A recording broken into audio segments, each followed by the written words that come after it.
मित्रों नमस्कार। अपने बीच भारतीय जनता पार्टी के वरिष्ठ नेता, सांसद और उत्तर पूर्व के प्रभारी माननीय राष्ट्रीय प्रवक्ता डॉक्टर संबित पात्रा जी आपको संबोधित करेंगे। मेरा विनम्र निवेदन आदरणीय संबित जी से है कि आपको संबोधित करें। धन्यवाद आदरणीय संजय जी। मीडिया के सभी बंधुओं का बहुत अभिनंदन एवं सभी को नमस्कार। आज सुबह से जब हम मीडिया देख रहे हैं, अखबार पढ़ रहे हैं और टीवी देख रहे हैं तो मुख्यतः दो समाचार, दो खबरें सुर्खियों पर हैं। पहला खबर है राहुल गांधी विदेशी भूमि में जाकर वही करते हैं जो वो कई दशकों से करते आ रहे हैं, भारत की बेइज्जती और भारत का अपमान। अमेरिका में राहुल गांधी ने भारत का अपमान किया है। ये कोई नई बात नहीं है, पहली बात नहीं है, ये एक सुर्खी है आज की। इस पर हम विस्तार से बात करेंगे। और दूसरी बड़ी खबर है कि आज से कांग्रेस के तमाम बड़े नेता चोर मचाए शोर ये देश के भिन्न भिन्न भागों में जाकर आज से प्रेस कॉन्फ्रेंस करेंगे मां बेटे को बचाने के लिए। जो ईडी ने सोनिया जी और राहुल जी को नामांकित किया है, बाय नेम मेंशन किया है अपने चार्जशीट में, उन दोनों के खिलाफ जो कार्यवाही हो रही है कोर्ट में, अभी सुनवाई है 25 तारीख को, और आगे जो कार्यवाही होने की संभावनाएं हैं, दोनों जेल जा सकते हैं और जाना भी चाहिए। जब देश को लूटा है तो जेल जाएंगे ही। वैसे में पूरे देश में एक माहौल। Shyam steel flexi strong TMT बार, ये स्ट्रॉन्ग के साथ फ्लेक्सिबल भी है। आपदा मुसीबत कोई भी आए, ये घर को अटूट बनाए। जब टीएमटी फ्लेक्सी स्ट्रॉन्ग तो घर रहे हमेशा के लिए स्ट्रॉन्ग। बनाने का, एक अशांत माहौल बनाने का प्रयास कांग्रेस पार्टी करेगी। आज इन दोनों विषयों पर विस्तार से बात करेंगे। राहुल गांधी ने अमेरिका में किस प्रकार से भारत और इलेक्शन कमीशन को बदनाम करने की कोशिश की, मैं उस विषय पर आऊं, मगर उससे पहले मैं राहुल गांधी जी को एक बात स्पष्ट रूप से कहना चाहता हूं और देशवासियों को भी कहना चाहता हूं कि जो व्यक्ति और इनकी माताश्री 50,000 के मुचलके पर बेल पर बाहर हो, वो जाकर विदेश की धरती पर हिंदुस्तान को अपमानित करे और उन्हें लगता हो कि लोग उस पर विश्वास करेंगे, तो वो उनका भ्रम है। Those who are out on bail of 50,000 rupees, if they feel that they can destroy the image of this great democracy by speaking outside of this country, then they are totally on the wrong side of the line. आप सभी जानते हैं कि 2018 में जब मां बेटे को नेशनल हेराल्ड की केस में बेल मिला था, 50,000 रुपए की श्योरिटी पर दोनों को बेल मिला था। और जब ये बेल मिला था, उस समय एक जश्न भ्रष्टाचार बैंड बाजा के साथ मां बेटे बेल पाकर कोर्ट से अपने ऑफिस तक गए थे। तो उस समय भी हमने कहा था this is nothing but celebration of corruption, ये भ्रष्टाचार का जश्न है। और आज भी ब्लेटेंट जश्न मनाने की कोशिश कांग्रेस पार्टी कर रही है। मैं एजेएल के पूरे डिटेल में नहीं जाने वाला हूं, क्योंकि एजेएल और नेशनल हेराल्ड के केस को आप जानते हैं। हम लगभग अनेकों वर्षों से इसको लोकतांत्रिक तरीके से जनता के सामने रख रहे हैं कि किस प्रकार से मां और बेटे सोनिया गांधी और राहुल गांधी जी ने यंग इंडिया नामक एक कंपनी बनाई, जिसके कि 76% के दोनों स्टेक होल्डर थे। और 76% के स्टेक होल्डर होने के बाद नकली कंपनी से लोन लेकर 1 करोड़ का, डोटेक्स इंडिया से लोन लेकर मात्र 50 लाख रुपए दिया एजेएल को, जो कि होल्डिंग कंपनी है नेशनल हेराल्ड की, और 50,000 के एवज में 5,000 करोड़ की जो प्रॉपर्टी है एजेएल की, पूरे देश भर में उसका मालिकाना हक अपने पास ले लिया। शांति भूषण, मार्कंडेय काटजू जैसे शेयर होल्डर को इससे दूर रखा गया, उन्होंने भी आपत्ति की थी। मगर विषय यह नहीं है जो कांग्रेस के खड़गे जी कह रहे हैं, चिदम्बरम जी आज कहने वाले हैं और कह भी रहे हैं कि ना कोई संपत्ति बेची गई, ना कोई संपत्ति वहां से हिला। तो गड़बड़ी हुई कैसे? गड़बड़ी यूं हुई कि ईडी की चार्जशीट चिदम्बरम साहब पढ़े होंगे, वो पढ़ते तो हैं, मगर उन्होंने वो पोर्शन डिलीट कर दिया है। ईडी ने बहुत स्पष्ट रूप से कहा है कि ये जो प्रॉपर्टी है AJL की, चाहे वो बहादुर शाह जफर मार्ग पर हेराल्ड बिल्डिंग हो, चाहे वो लखनऊ में उनकी प्राइम लोकेशन पे प्रॉपर्टी हो, चाहे वो भोपाल में उनकी प्रॉपर्टी हो। कल माननीय अध्यक्ष जी हमारे आदरणीय JP नड्डा जी बहुत ही ल्यूसिड एंड सुंदर तरीके से हिमाचल प्रदेश में किस प्रकार से धांधलेबाजी चल रही है नेशनल हेराल्ड की, उस विषय को हिमाचल प्रदेश की भूमि पर ही रखा, चाहे हिमाचल प्रदेश की प्रॉपर्टी हो। इन सब प्रॉपर्टी, वो प्रॉपर्टी तो वही है, मगर ये प्रॉपर्टी को जरिया बना करके, इस प्रॉपर्टी को औजार बना करके प्रोसीड्स ऑफ क्राइम जनरेट किया जा रहा था। अब नेशनल हेराल्ड तो 2008 में छपना बंद हो गया, तो ये प्रोसीड्स ऑफ क्राइम कैसे बना, वहां से उगाई कैसे हुई? आप देखिए, एक बिल्डिंग है बहादुर शाह जफर रोड में और एक अखबार वहां पहले छपती थी, तो इन्होंने क्या किया, बोगस एडवर्टाइजमेंट। हम नेशनल हेराल्ड में एडवर्टाइजमेंट देंगे और उस एवज में 38 करोड़ रुपया जो है ये मां बेटे ने ले लिया। 38 करोड़ रुपए मां बेटे ने लिया है बोगस एडवर्टाइजमेंट के लिए। क्या एडवर्टाइजमेंट? ना हम नेशनल हेराल्ड में एडवर्टाइजमेंट देंगे। जब लिस्ट देखा ईडी ने तो किसका एडवर्टाइजमेंट है? कोई गुड्डू सिंह है, कांग्रेस पार्टी का कोई छोटा सा नेता है, और उसने बोला है मेरे बेटे के जन्मदिन की बधाई मैं दूंगा उस पेपर में, और किसी ने बोला है मैं सोनिया जी के जन्मदिन की बधाई दूंगा, उसके लिए मैं 50 लाख रुपए देता हूं। अरे जब पेपर ही छप नहीं रहा है तो एडवर्टाइजमेंट कहां दोगे? तो ये जो बोगस एडवर्टाइजमेंट है उसके नाम पर 38 करोड़ रुपया लिया है। ठीक उसी प्रकार बोगस डोनेशन कि हम नेशनल हेराल्ड के लिए डोनेशन देना चाहते हैं, और कई लोगों ने डोनेशन दिया है। एक बहुत बड़ी लिस्ट बना करके 18 करोड़ रुपए डोनेशन का जनरेट किया, मगर जब डोनर लिस्ट देखा गया तो वो लिस्ट ही नहीं है। किसने दिया भैया ये डोनेशन? जब अखबार ही नहीं छप रहा है तो काहे का डोनेशन? तो 18 करोड़ रुपए बोगस डोनेशन आपने लिया है।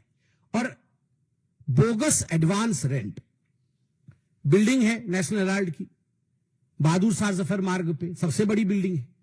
हम रेंट लेंगे इस बिल्डिंग में, कल से हम यहां पर कॉमर्शियल एक्टिविटी शुरू करेंगे, यह करके लगभग अनेकों कंपनियों ने 38 करोड़ रुपए डोनेट कर, मतलब एडवांस रेंट दे दिया कि हम अगले महीने से वहां अपना कॉमर्शियल गतिविधि आरंभ करेंगे। मगर किसी प्रकार का कॉमर्शियल गतिविधि वहां नहीं है। जब चेकिंग किया गया तो ये जो 18 करोड़ रुपए का बोगस डोनेशन है, ये जो एडवांस रेंट है 38 करोड़ रुपए का, और जो 29 करोड़ का बोगस एडवर्टाइजमेंट है, ये सारे पैसे कहां गए? कुल मिलाकर के ईडी कहती है ये प्रोसीड ऑफ क्राइम्स जो है ये 988 करोड़ का है। ये 988 करोड़ का बोगस डोनेशन आखिरकार मां बेटे के जेब में गया है। तो मां बेटे को लगता है कि वो बच जाएंगे, तो गलत है। They are not going to be excused and they are not going to be saved. The law is going to take over and catch them.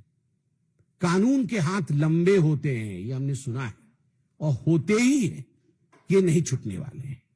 और यही फ्रस्ट्रेशन है राहुल गांधी जी का, यही फ्रस्ट्रेशन है कि आज वो विदेश की भूमि में जाकर भारत और भारत के महान लोकतंत्र को अपमानित कर रहे हैं, उसे बदनाम कर रहे हैं। बॉस्टन के ब्राउन यूनिवर्सिटी में उनका कोई लेक्चर होना है, वो लगभग 3 दिन की ट्रिप में यूएस पहुंचे हैं। और विडंबना देखिए, जब यूएस के उपराष्ट्रपति भारत में है, उस समय यूएस की भूमि में जाकर भारत को अपमानित और भारत के लोकतंत्र के खिलाफ कहना, यह आदत ऐसी ही है कांग्रेस पार्टी की। आप याद करिए, जब कॉमनवेल्थ हो रहा था उस समय भी यूएस में जाकर, और उस समय भारत में भारत के खिलाफ राहुल गांधी और उनके तमाम जो उनके नेतागण हैं वो कह रहे थे। राहुल जी अमेरिका में जाके इलेक्शन कमीशन को कॉम्प्रोमाइज्ड बताते हैं। वो कहते हैं कि महाराष्ट्र के चुनाव में जिस प्रकार का मतदान हुआ वो एक तरह से फर्जीवाड़ा था। महाराष्ट्र में भारतीय जनता पार्टी को और उनके अलाइज को जीतना नहीं था, और कहीं ना कहीं इलेक्शन कमीशन ने हमारे साथ समझौता किया। मैं राहुल जी से पूछना चाहता हूं, राहुल जी, झारखंड भी तो उसी समय चुनाव हुआ था, क्या आपने इलेक्शन कमीशन के साथ झारखंड में समझौता किया था? आप एक बार सोरेन जी से पूछिए, क्या उन्होंने समझौता किया था इलेक्शन कमीशन से? प्रियंका वाड्रा, उसी चुनाव में जो बाई इलेक्शन हुए थे, उसी समय उसी कालखंड में जो बाई इलेक्शन हुए थे, उस बाई इलेक्शन में वो जीत के सदन में आई, पैलेस्टाइन का बैग टांग करके। आप बताइए, क्या प्रियंका वाड्रा ने रॉबर्ट वाड्रा की मध्यस्थता से इलेक्शन कमीशन के साथ कोई कॉम्प्रोमाइज किया तभी उसकी जीत हुई, या वो अपने मेहनत पर जीत कर आई? आप ये बताइए कि 240 सीट जब भारतीय जनता पार्टी को विगत लोकसभा, ये स्टाइल का मामला है। रूपा फ्रंटलाइन।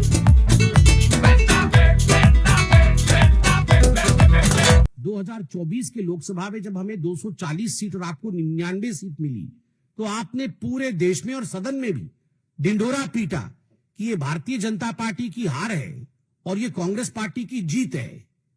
तो was the election commission compromise then? आपने ये जो जश्न मनाया था, क्या हम कॉम्प्रोमाइज थे? और ठीक उसी प्रकार महाराष्ट्र में लोकसभा में हमें 9 सीटें मिली और आपके गठबंधन को हमसे अधिक मिली थी। तो was the election commission compromise then by you? केवल इतना ही नहीं, आपने सामने बैठा करके सदन में अयोध्या सीट हम हार गए, इस प्रकार से आपने पूरा सेलिब्रेशन किया। क्या इसके पीछे आपका किसी प्रकार का कॉम्प्रोमाइज था इलेक्शन कमीशन के साथ? किस प्रकार से यह संभव हुआ? क्योंकि भारत में आज फ्री एंड फेयर इलेक्शन होता है, भारत में आज सजीव लोकतंत्र है, इसी कारण यह संभव हुआ।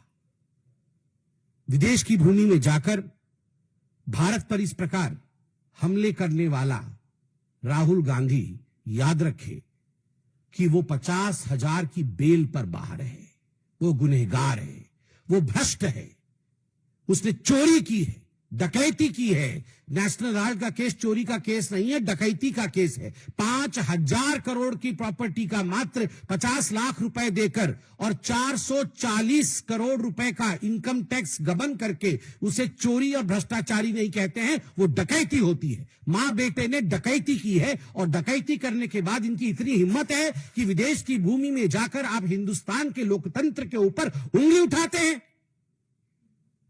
राहुल गांधी, आपसे नहीं हो पाएगा हिंदुस्तान में राजनीति, तो जाकर के किसी और देश से चुनाव लड़िए, मगर जिस थाली में खाते हैं अगर उस थाली में आप छेद करेंगे तो आप देशद्रोही कहलाएंगे। You are traitor. Rahul Gandhi traitor हैं, केवल इसलिए नहीं क्योंकि विदेश की भूमि में जाकर देश की संस्थाओं का अपमान करते हैं और देश के लोकतंत्र को हीन बताते हैं, वो इसलिए भी ट्रेटर हैं क्योंकि देश की संपत्ति का करोड़ों करोड़ रुपए नेशनल हेराल्ड के माध्यम से उन्होंने गबन किया है और केवल अपने सहूलियत के लिए, अपने आराम के लिए गबन किया है। और याद रखिए राहुल गांधी, आप और आपकी माताश्री बचने वाली नहीं है। ईडी के गुस्से को ईसी पर निकाल रहे हो, एनफोर्समेंट डायरेक्टरेट के गुस्से को आप इलेक्शन कमीशन पर निकाल रहे हो। इससे कुछ नहीं होगा। 2 दिन आप पन्नों पे छपोगे, अखबारों में आओगे, मगर ईडी आपको छोड़ेगी नहीं, क्योंकि तथ्य के आधार पर एजेंसीज काम करते हैं और तथ्य ओपन एंड शट केस का है। यह जो नेशनल हेराल्ड का केस है, ये ओपन एंड शट केस है जिसमें मां बेटे ने लूट मचाई है और आपको इसमें छोड़ा नहीं जाएगा। प्रोसीड्स ऑफ क्राइम के साथ आप पकड़े जाएंगे और आप जेल के पीछे जाएंगे। बहुत बहुत धन्यवाद। कोई प्रश्न हो तो अवश्य पूछे।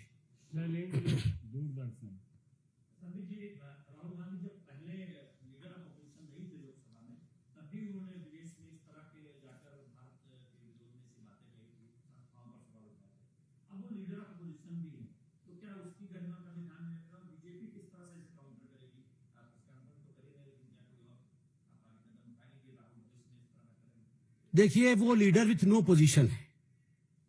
आप कह रहे हैं लीडर ऑफ अपोजिशन है, मगर व्यवहार देख के तो लगता है लीडर विथ नो पोजीशन है। अपने पार्टी के अंदर भी पोजीशन नहीं है। आप पूछ लीजिए जाके कांग्रेस वालों से, वो खुद बता देंगे आपको, व्यक्तिगत रूप से बता देंगे राहुल गांधी क्या है। और आप पूछ लीजिए देश की जनता से, जनता तो वोट देकर बता रही है कि is no leader with opposition. जिसके पास काबिलियत नहीं है वो अनफिट है, politically unfit है। A politically unfit man always takes the crutches of allegations which are false to prove that he is a leader. जो पॉलिटिकली अनफिट होता है वो हमेशा बैसाखी पकड़ता है गलत सहारों का और गलत एलिगेशंस का, ये प्रूव करने के लिए कि मैं सही हूं। और आज अमेरिका में हो या दूसरे देशों में जो राहुल गांधी कर रहे हैं वो उनकी नाकामी का ही एक खिसियापन है। दीपक चौबे। राहुल गांधी भी कह रहे हैं कि 5:30 बजे के बाद जो आंकड़ा है वो इलेक्शन कमीशन नहीं बता रहा, जो 65 वोट आए थे, कहीं ना कहीं इलेक्शन कमीशन मिला हुआ है। दिल्ली के चुनाव से पहले यह विषय उठाया गया था। आप सब महान पत्रकार हैं, आप सब भी इलेक्शन कमीशन के उस प्रेस कॉन्फ्रेंस में मौजूद होंगे जिसमें चीफ इलेक्शन कमिश्नर ने बकायदा एक एक विषय का क्रमांक जवाब दिया था। मैं इलेक्शन कमीशन के आधार पर जवाब नहीं दे सकता क्योंकि मैं एक पॉलिटिकल पार्टी हूं, मगर वेबसाइट पर और आज भी आप अगर गूगल करेंगे तो जवाब आपको स्वयं मिल जाएगा। एक एक प्रश्न का जवाब दिया है इलेक्शन कमीशन ने। और इलेक्शन कमीशन ने यह भी कहा है किसी को किसी प्रकार का संशय है तो हमारा प्लेटफॉर्म खुला हुआ है, आप आइए, आके पूछिए। उसके बाद कोर्ट के दरवाजे भी खुले हैं। आपको अगर इलेक्शन कमीशन के किसी भी जवाब से तथ्यात्मक जवाब नहीं मिलता है, आपको लगता है, आप हिंदुस्तान के कोर्ट पर भरोसा नहीं करते हैं क्या? आप जाइए, कोर्ट में जाइए, प्रश्न उठाइए। मगर अमेरिका में जाकर हिंदुस्तान का लोकतंत्र कॉम्प्रोमाइज्ड है, ऐसा केवल देशद्रोही ही कह सकता है, कोई दूसरा नहीं कह सकता। रविकांत राय।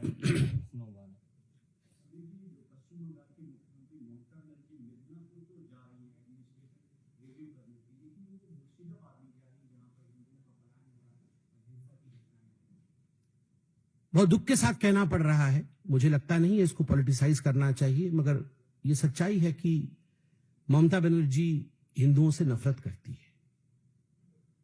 यही अगर किसी मुसलमान भाई के साथ अत्याचार हुआ होता तो ममता बनर्जी वहां हो हल्ला काट कर 3 दिन से कैंप करके बैठी होती।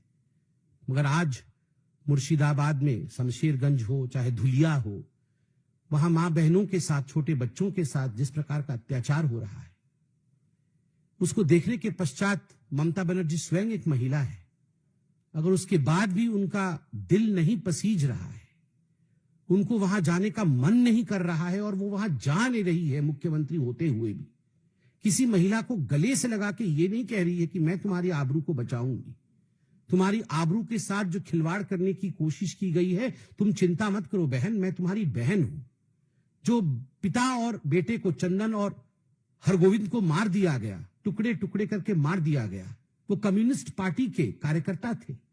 ना कम्युनिस्ट पार्टी उनको ओन कर रही है और ना ममता बनर्जी उनको ओन कर रही है, क्योंकि उनका कसूर सिर्फ इतना है कि उनका नाम हरगोविंद और चंदन है।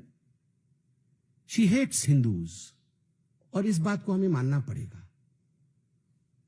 प्रज्ञा, टाइम्स नाउ।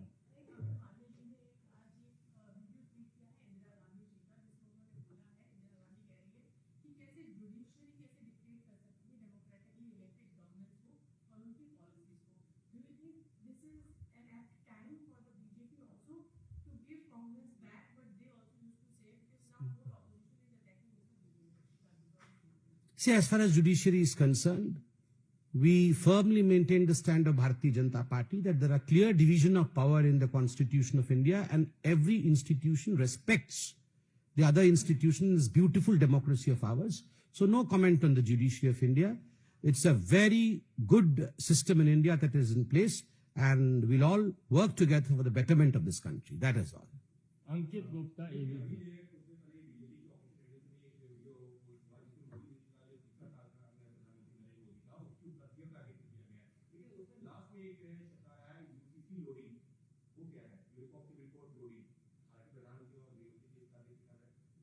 देखिए, वो लोडिंग का तो मैं अर्थ नहीं जानता हूं, मगर मैं इतना बता सकता हूं कि जहां तक यूसीसी का विषय है उसमें भारतीय जनता पार्टी बैकफुट में क्यों रहेगी।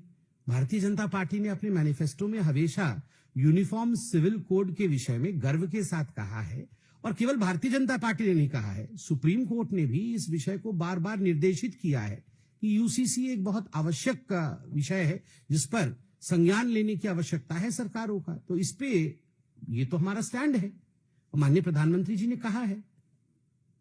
रवि त्रिपाठी जी।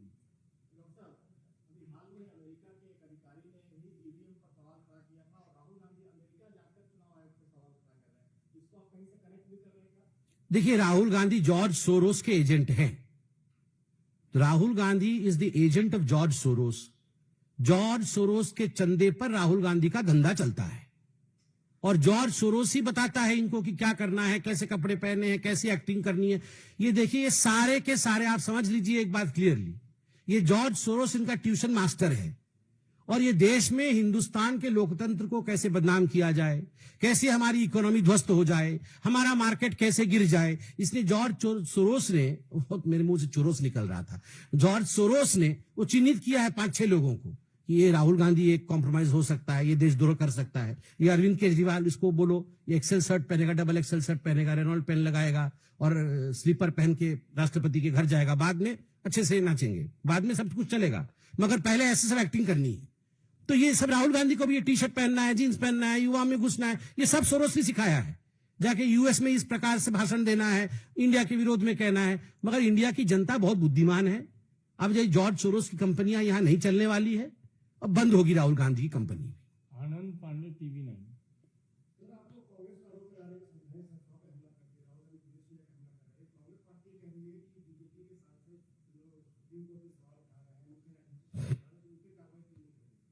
देखिए, जहां तक इस विषय का उत्तर है, इसका उत्तर हमारे राष्ट्रीय अध्यक्ष माननीय नड्डा जी ने दिया है।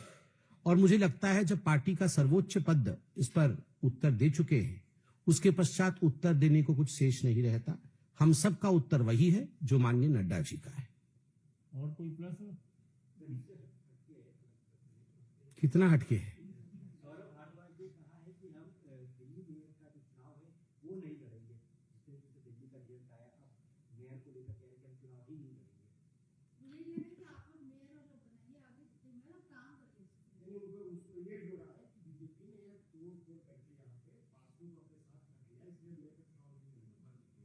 देखिए, सब कुछ तो उन्होंने कह दिया है। मुझे लगता है हमें बस मेयर बना लेना चाहिए। इतना हम क्यों इतना लड़े? अब उन्होंने सब कुछ कह दिया है, हमारे मेयर बनेंगे, अच्छा काम करेंगे।